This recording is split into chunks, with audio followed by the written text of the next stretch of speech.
નમસ્કાર મિત્રો, રાજેશ્વરા ચેનલ પરિવારમાં સ્વાગત કરું છું। આજે આપણે ખાસ અગત્યની વાત કરવી છે। વેડ રોડ સુરત એનું મંદિર, એનો આપણે દર્શન કરવા છે, એનો સંપૂર્ણ ઇતિહાસ જોવો છે। આપણે આગળના વિડીયા તમે જોતા રહીજો। સેજ તમને હાઇલાઇટ કહી દઉં તો પરમ પૂજ્ય સદગુરુ કોઠારી શ્રી હરિજીવનદાસજી સ્વામી તીર્થધામ જેતપુર ના કૃપાપાત્ર શિષ્યો પરમ પૂજ્ય સદગુરુ શ્રી હરિ પ્રકાશદાસજી સ્વામી તથા પ્રભુશરણદાસજી સ્વામી, હરિપ્રકાશદાસજી સ્વામી, હરિનારાયણદાસજી સ્વામી, પાર્ષદવર્ય રમેશ ભગત ઈસવીસન 1989માં પ્રથમવાર સુરત પધાર્યા અને વેડ રોડ વિસ્તારમાં નિવાસ કરી સત્સંગનો વ્યાપ વધાર્યો હતો। હવે એ ગાળાની અંદર સતત સંતોના પગલાં મંદિરને વેડ વિસ્તારમાં પડતા ત્યાં મંદિર નિર્માણનો હરિભક્તોની માગણી થઈ અને એ માગણીના અનુસંધાને મંદિરનું નિર્માણ થયું। સમય જતાં 5/12/1998ના રોજ સવારે 8:30 કલાકે શ્રી આચાર્ય શ્રી અજેન્દ્ર પ્રસાદ મહારાજના હસ્તે મૂર્તિ પ્રતિષ્ઠાનું આયોજન થયું। તો મિત્રો, આ મંદિર બનાવવા માટે અને મંદિર અડીખમ વર્ષો સુધી ઊભું રહે એના માટે રાજસ્થાનનો વિસ્તારની અંદરથી બંસી પહાડપુર જે કહેવાય છે ત્યાંનો પથ્થર સિલેક્ટ કરવામાં આવ્યો। ગુલાબી પથ્થર, મસ્ત પથ્થર, એની નકશીકામ કરવામાં આવ્યું અને ત્યાંથી પથ્થર લાવી અને મંદિર માટેનું આયોજન થયું। હવે એ નકશીકામ પણ જબરજસ્ત છે। ગુલાબી પથ્થરમાં કંડારેલ શિલ્પશાસ્ત્ર અનુસાર વિવિધ નકશીઓથી સભર વિશાળ ગગનચુંબી મંદિર એ વેડ રોડ વિસ્તારનું એક આકર્ષણનું કેન્દ્ર બની ગયું। આજે ઘણા હરિભક્તો ત્યાં દર્શનાર્થે આવે છે। સુરતનું ગોલ્ડન મંદિર તરીકે પણ એને નવાજી શકાય તેવું છે। મિત્રો, આ મંદિરની અંદર હરિસ્મૃતિ ભોજનાલય છે, સત્સંગ હોલ જબરજસ્ત છે, વિશાળ સત્સંગ હોલ એક મોડર્ન હોલ તરીકે પણ ઓળખાય છે।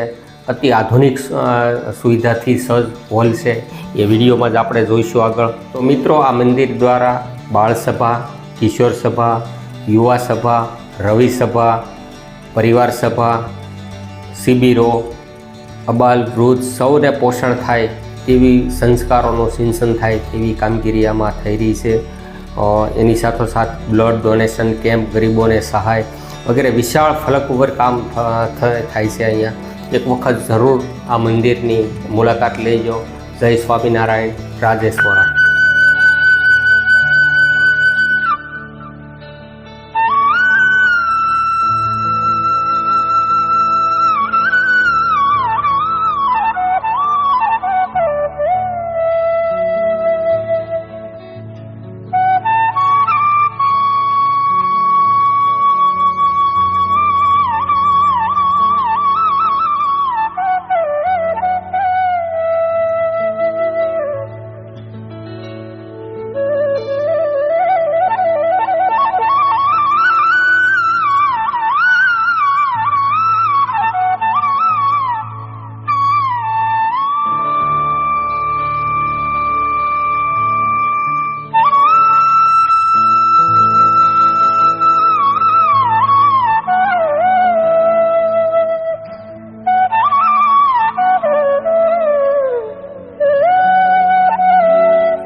નમસ્કાર મિત્રો, રાજેશ્વરા ચેનલ પરિવારમાં સ્વાગત કરું છું। આજે આપણે ખાસ અગત્યનું મંદિર જે વેડ મંદિર સુરતની અંદર એનો આ સભાખંડ છે, ત્યાંથી આપણે દર્શન કરશું। મિત્રો, આની અંદર જ્યારે સભા હોય છે ત્યારે અહીંયા સભાની અંદર સભા થાય છે, વિશાળ સભા થાય છે। અહીંયા રામકથા હોય વગેરે વગેરે।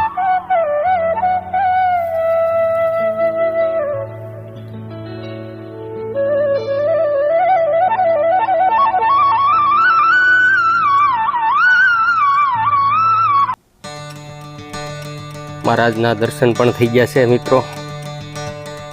ખૂબ આનંદ આવે, ખૂબ મજા આવે એવું આ સ્થળ છે. ભગવાન બિરાજમાન છે આમાં.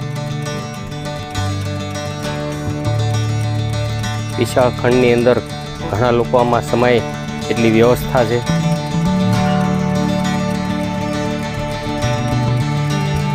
હજારો લોકો આ સભાની અંદર બેસી શકે એવી વ્યવસ્થા છે.